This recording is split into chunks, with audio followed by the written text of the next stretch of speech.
아니, 지금 무슨 말씀을 하시는 거예요? 비상착륙이라뇨? 그것도 한국으로요? 흔들리는 비행기 안에서 안내방송을 듣고 충격에 빠진 한 여성이 있습니다. 기상 악화로 인해 한국으로 비상착륙한 후 인생이 180도 바뀌게 되었는데요. 도대체 어떤 일이 있는지 오늘의 사연을 바로 시작하겠습니다. 안녕하세요. 저는 체코 플젠이라는 도시에 살고 있는 에스터라고 합니다. 혹시 맥주 좋아하시나요? 제가 태어난 도시 플젠은 체코의 국민 맥주로 꼽히는 필스너 우르켈의 본고장이에요. 그래서 주로 관광객분들은 양조장 투어를 많이 오시죠. 저희 아버지도 양조장에서 일을 하셨는데 저희 집 형편은 그리 넉넉하지 못했습니다. 저희 어머니는 어렸을 때 사고로 돌아가시고 아버지와 저 그리고 여동생 이렇게 세 식구가 전부였죠. 그러던 어느 날 아버지가 양조장에서 크게 사고가 나셨고 원래 하던 일을 계속 하실 수 없으셨어요. 그때 제가 한참 학생이었는데 당장 아버지의 수입이 끊기면 가족이 모두 길바닥에 나앉을 판이었죠. 이런 아버지의 사정을 딱하게 여기신 양조장 사장님께서 그나마 경비 업무를 맡겨주셔서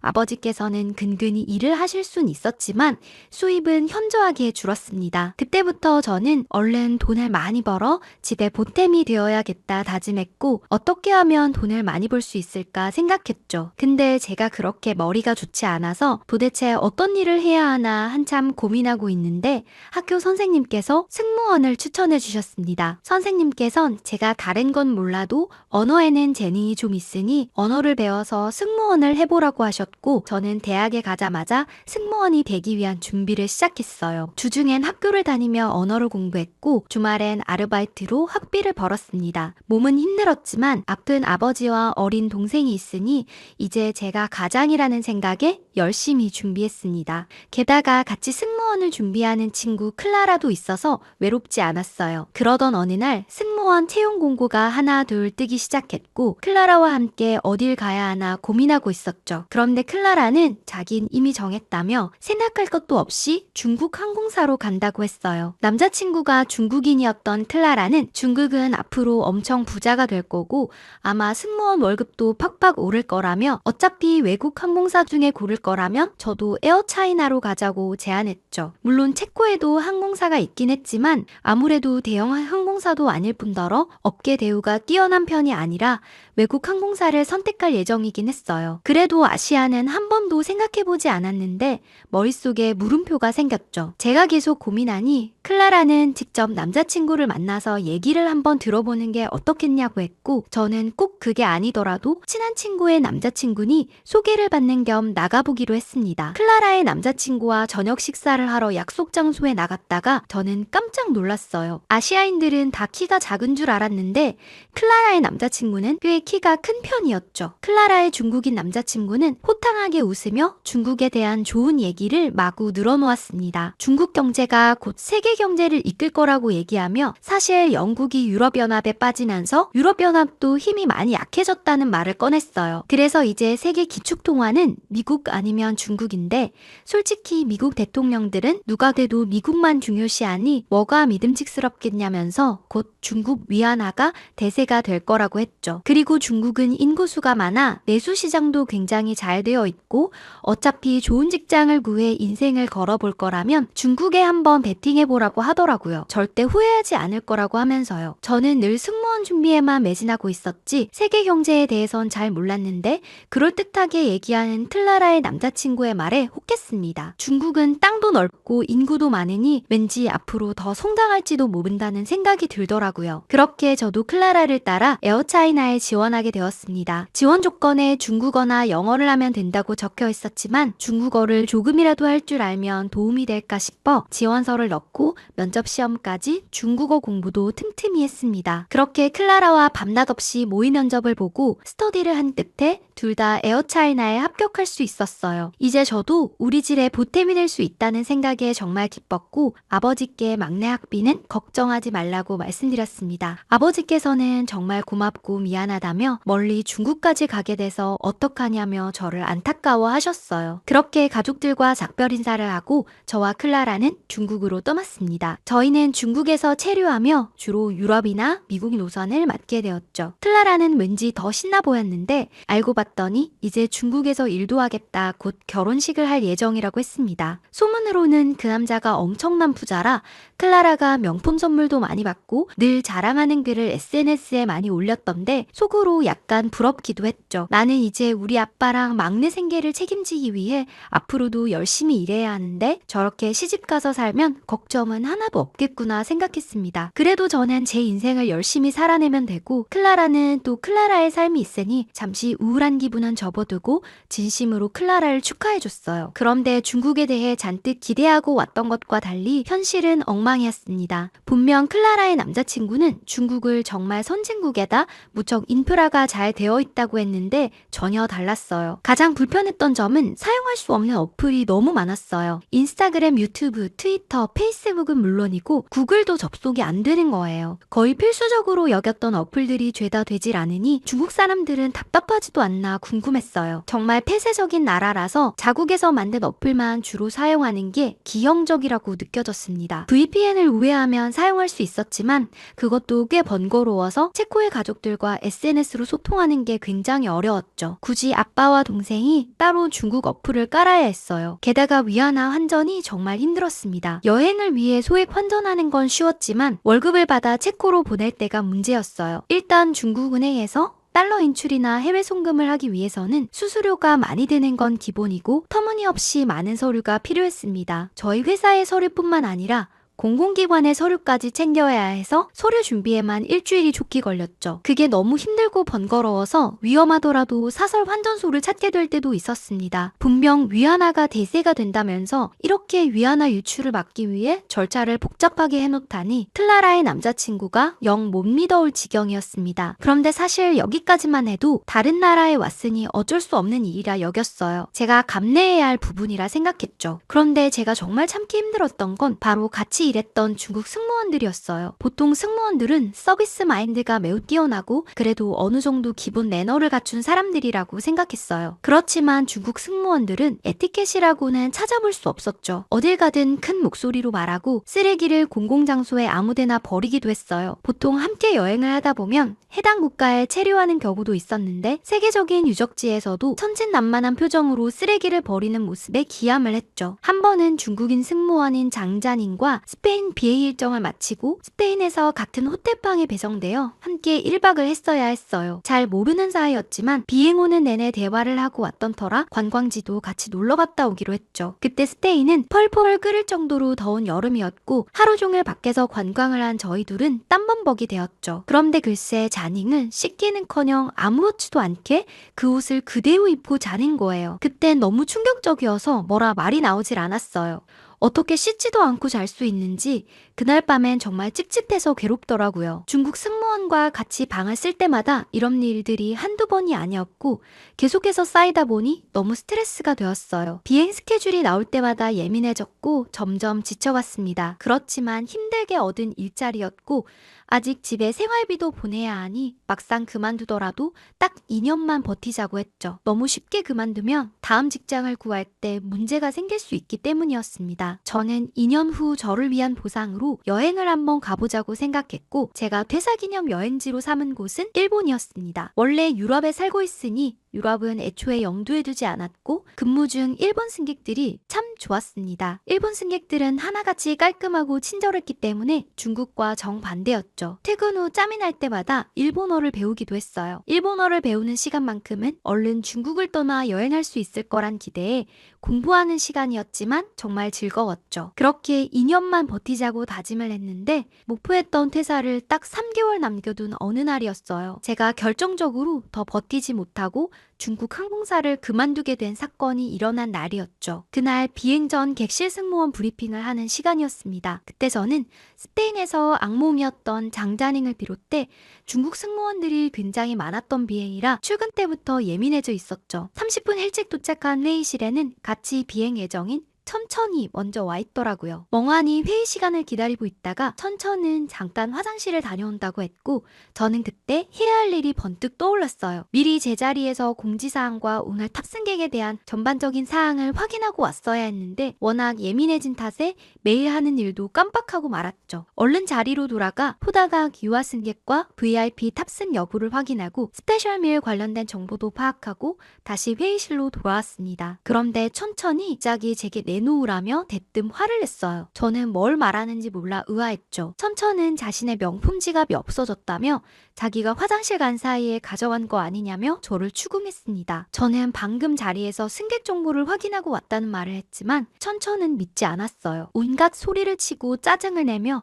제 가방을 뒤지기까지 했죠. 주변 중국 승무원들은 뻔히 지켜보고만 있었습니다. 저는 아니라고 하는데도 도저히 말도 안 통하는 천천을 어떻게 해야 할지 몰라 뻥져 있었죠. 그때 사무장님이 들어와 무슨 소란이냐고 화를 내셨습니다. 그러더니 천천의 이야기를 들으시고는 CCTV를 돌려보자고 얘기했고 천천은 그럴 필요도 없이 저밖에 없었다며 우겼죠. 그렇게 저희 팀 모두 CCTV를 돌려봤고 범인은 장자닝이었어요. 분명 자닝은 천천에게 당하는 저를 보면서 아무것도 모른다는 표정으로 서 있었는데 어떻게 이럴 수가 있나 의아했죠. 그런데 자닝의 말이 더 충격적이었습니다. 자닝은 천천히 맨날 명품만 리드르고 오길래 진짜인지 잠깐 확인만 해보고 다시 돌려놓을 생각이었다며 태연하게 천천에게 지갑을 돌려주었습니다. 그리고는 이거 짝퉁인 것 같던데 너 평소에 하는 거 다 가짜냐고 묻더라고요. 천천은 무슨 말도 안 되는 소리 하지 말라며 내 물건 훔쳐가 놓고 도둑이 무슨 말이 많냐고 했죠. 저는 두 사람의 대화에 머리가 어질어질해졌어요. 중국 사람들은 겉으로 보여지는 것에 굉장히 신경을 많이 쓰는 사람들이 많다고 들었는데 정작 가까이에 있는 사람들이 그럴 줄은 몰랐죠.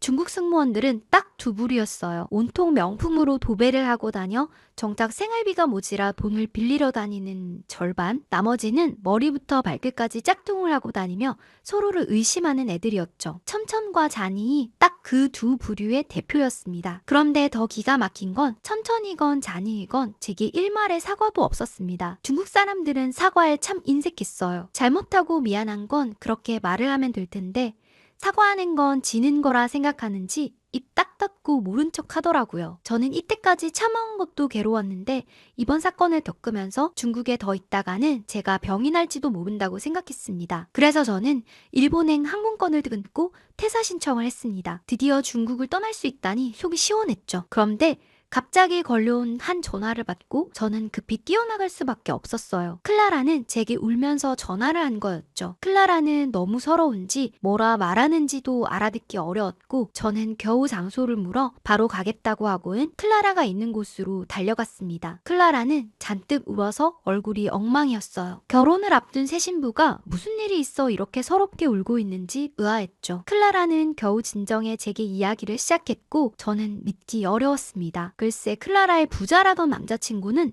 사기꾼이었더라고요. 그동안 그렇게 돈이 많다고 자랑하며 클라라에게 명품을 잔뜩 안겨주었는데 그것도 다 짝퉁이었고 자기를 속였다고 했어요. 클라라의 남자친구는 중국에 결혼할 집을 마련할 예정이라며 클라라에게는 아무 준비도 하지 않아도 되는데 집 살 때만 돈을 좀 보태라고 했죠. 중국 부모님께서 외국인 여자친구와 결혼하는 걸 좀 못마땅해 하셔서 유산을 물려주지 않을 수도 있다며 집 사는데 돈을 좀 보태서 지분을 나누자고 설명했다고 해요. 정말 그럴듯한 설명에 클라라는 사랑하는 남자이기도 하고 유산을 못 받으면 어쩌나 싶어 가진 전 재산을 송금했다고 했어요. 돈을 송금하고 나서부터는 얼굴 보기가 힘들었고 근근히 연락만 하다 일주일이 되는 날 잠수를 탔다고 했습니다. 그의 집과 사무실 그리고 시댁이라던 곳까지 모두 가봤지만 그의 흔적을 찾을 수 없었고 이름도 나이도 모두 거짓이었다고 했어요. 세상에 어떻게 이런 일이 있을 수 있는지 황당했죠. 경찰에 신고는 해두었지만 그 사람을 찾거나 돈을 찾긴 어렵다는 대답을 들었다고 했어요. 클라라는 그 남자에게 속아서 전 재산을 날린 것도 힘들었지만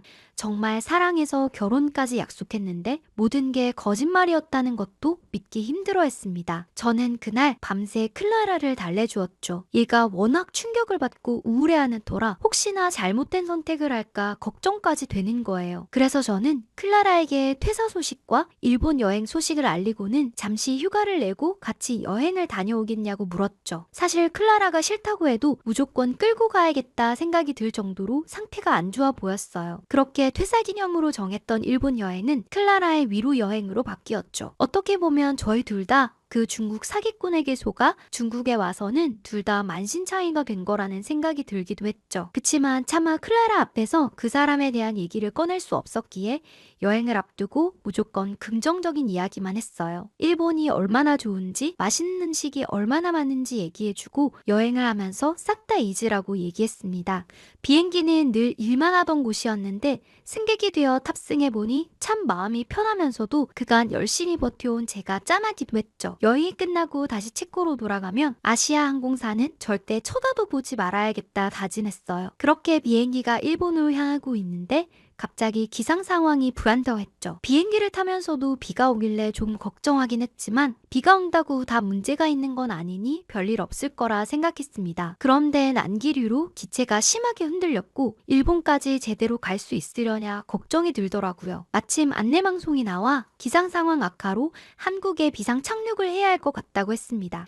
안내방송을 듣고 클라라는 더 우울했어요. 자긴 진짜 인생이 망했나 보다며 비상 착륙은 진짜 흔치 않은 일인데 어쩜 내가 여행 갈 때 이런 일이 생기냐고 말이죠. 저는 머리를 굴려 한국이 요새 K-팝도 유행이고 라면에 김밥도 이럴 때 한번 먹어보자며 클라라를 달랬어요. 그렇게 비행기는 한국에 도착했고 승무원들은 3시간 정도 기상 상황을 확인해보고 가능하면 다시 출발하고 그게 어려우면 연계된 호텔에 객실을 마련해주겠다고 했죠. 하는 수 없이 저희는 공항에 대기해야 했습니다.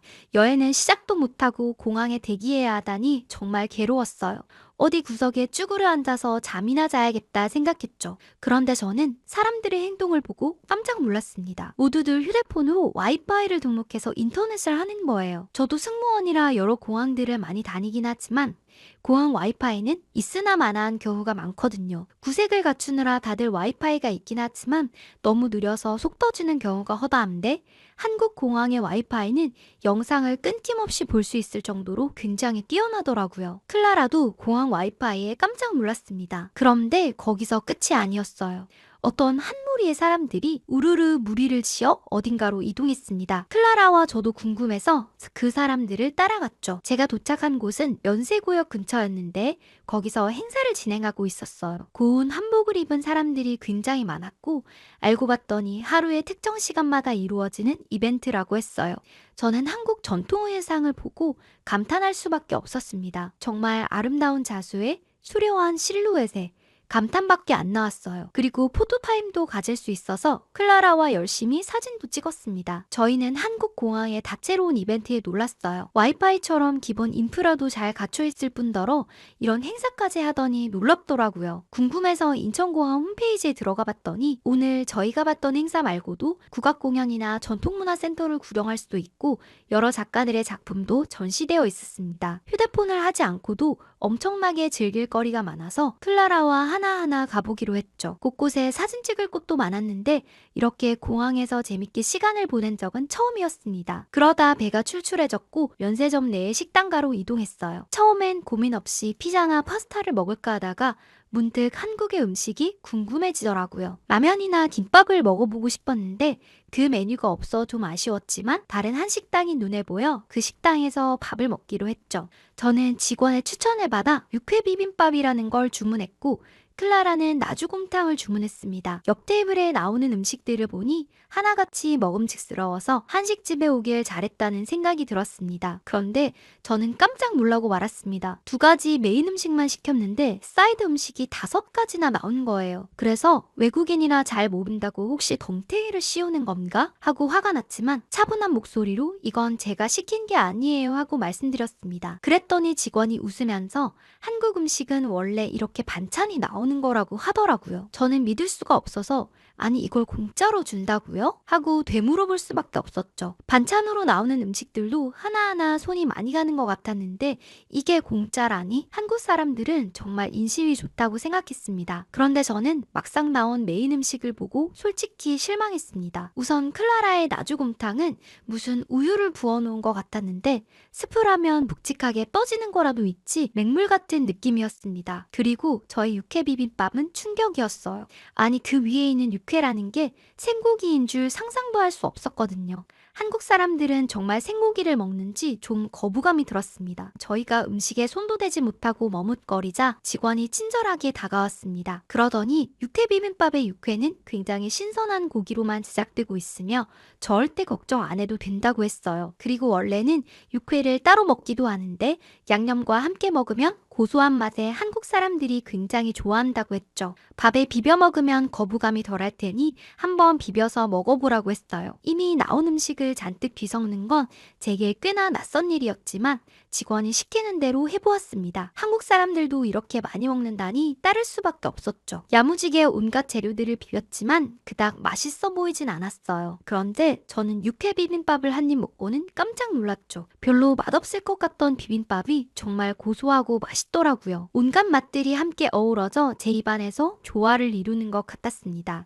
그리고 거부감이 들었던 육회가 비빔밥의 맛을 한층 업그레이드 시켜주는 느낌이었습니다. 오히려 육회를 더 추가하고 싶었고 먹으면 먹을수록 진짜 육회만 한번 먹어보고 싶다는 생각이 들었습니다. 제가 잘 먹는 모습을 보고 직원은 흐뭇하게 웃더니 클라라의 음식도 설명해주기 시작했어요. 곰탕은 고기를 넣어 푹 끓인 음식인데 보통 지역마다 요리법이 조금씩 다르다고 해요. 그런데 나주 지역에서는 사고를 넣지 않았는데도 불구하고 진한 맛이나 다른 지역과 차별화되어 나주곰탕이라는 이름으로 불린다고 하더라고요. 고기를 푹 끓여서 이런 하얀 국물이 나다니 좀 신기했어요. 직원의 설명을 듣고 나서 그 음식에 대한 이해가 된 덕분인지 쉽게 손이 가더라고요. 클라라는 한번 떠먹어보더니 묘한 표정을 지었습니다. 처음 먹어보는 맛인데 엄청 건강식인 것 같다고 몸이 튼튼해지는 느낌이라고 했죠. 그리고는 기운이 펄펄 나는 것 같다며 정말 맛있다는 얘기를 하면서 곰탕을 열심히 먹기 시작했습니다. 둘 다 처음 도전해보는 한식이었지만 성공적으로 마무리했고 다른 한식들도 더 먹어보고 싶다는 생각이 들었죠. 그리고 공항 내에 또 다른 장소로 한번 가볼까 생각하던 차에 벌써 3시간이 지났고 안내방송이 나오고 있었습니다. 기상 상황이 좋아져 다시 일본으로 갈 수 있으니 얼른 게이트로 오라는 내용이었죠. 클라라와 저는 동시에 벌써? 하고 외칠 정도로 아쉬웠어요. 처음엔 공항에 3시간이나 체류해야 하다니 잠이나 자야겠다 생각했는데 다채로운 인천공항의 이벤트와 맛있는 음식에 시간이 모자랄 정도였죠. 그렇게 다시 비행기를 타고 우여곡절 끝에 일본에 도착할 수 있었습니다. 처음엔 기대와 설레임을 가득 안고 출발했는데 막상 일본 공항에 도착하니 한국과 비교되는 모습에 좀 아쉬웠어요. 그래도 같이 온 클라라의 기분은 어떨지 모르니 내색하지 않고 있었죠. 그렇게 저희는 하네다 공항을 빠져나와 미리 예약해둔 숙소에 도착했고 짐을 풀고 밥을 먹으러 나가기로 했죠. 그런데 갑자기 클라라가 할 말이 있다며 저를 멈춰 세웠습니다. 저는 클라라의 말을 듣고 깜짝 놀랐어요. 어쩜 저랑 같은 생각이었기 때문이죠. 클라라는 아까 한식당에서 먹은 음식들이 생각나서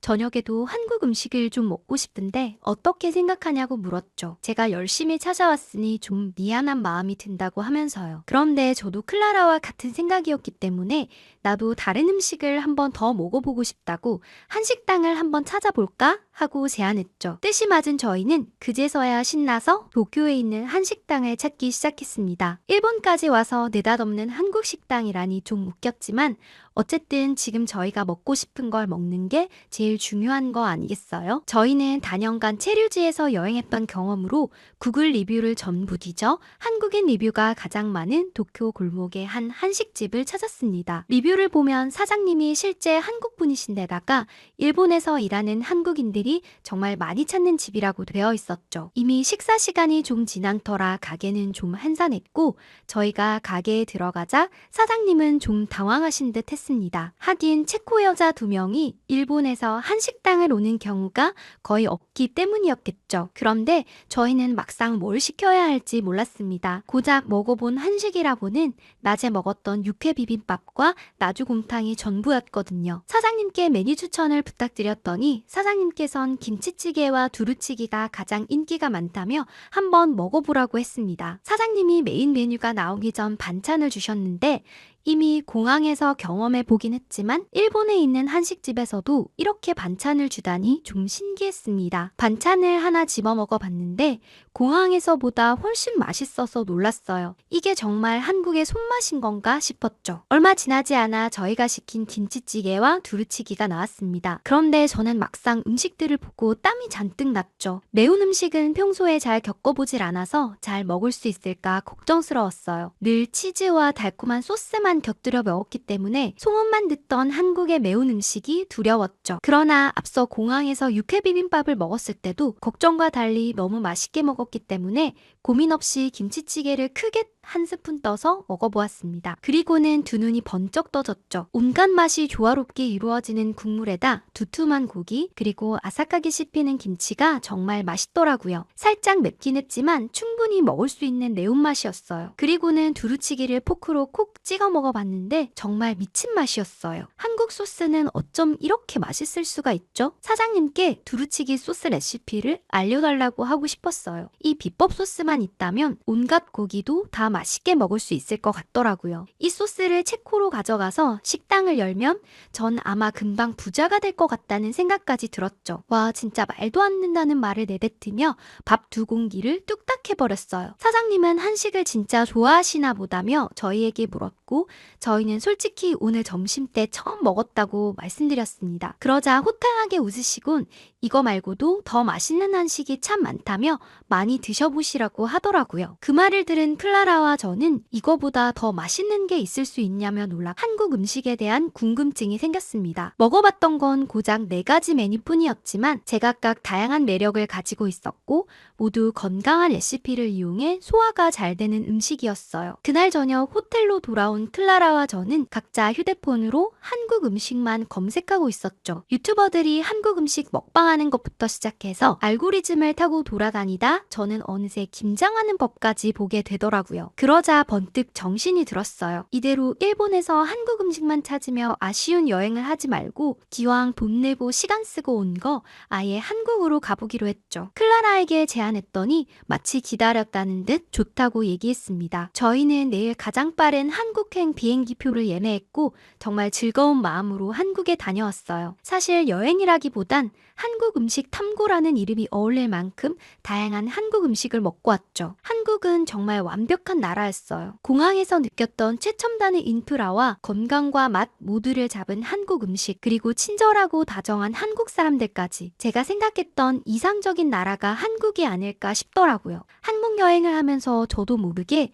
한국 항공사를 검색해봤고 결국은 한국 항공사의 채용 공고에 원서를 넣고 말았어요. 결과는 어떻게 될지 모르지만 한국에서 살면 정말 좋을 것 같다는 생각이 들었기 때문입니다. 저를 보고 클라라도 중국은 지긋지긋하다며 한국으로 오겠다고 사표를 쓸 예정이에요. 우연히 비상착륙을 하게 되어 겪게 된 한국이었는데 제가 여기서 일하고 살 생각까지 하다니 이건 마치 인연이었던 것 같아요. 만약 한국 승무원에 합격하게 되면 장거리 노선에 배정받을 것 같은데 혹시라도 마주치게 된다면 반갑게 인사해 주시면 좋겠습니다. 오늘 에스터 씨의 사연 어떻게 들으셨나요? 사람 일이라는 건 참 한 치 앞도 모르는 것 같아요. 에스터 씨도 중국에서의 나쁜 기억을 잊고 즐거운 한국 생활을 하셨으면 좋겠고 클라라 씨도 못된 사기꾼을 그만 잊어버리고 훨씬 좋은 사람과 멋진 인연을 만들 수 있길 바랍니다. 다음에 더 감동적인 사연으로 돌아오겠습니다. 항상 응원 댓글 달아주시는 분들 고맙습니다. 우리 구독자님들 좋아요 꾹 눌러주셨죠? 이상 감동필름 한지은이었습니다.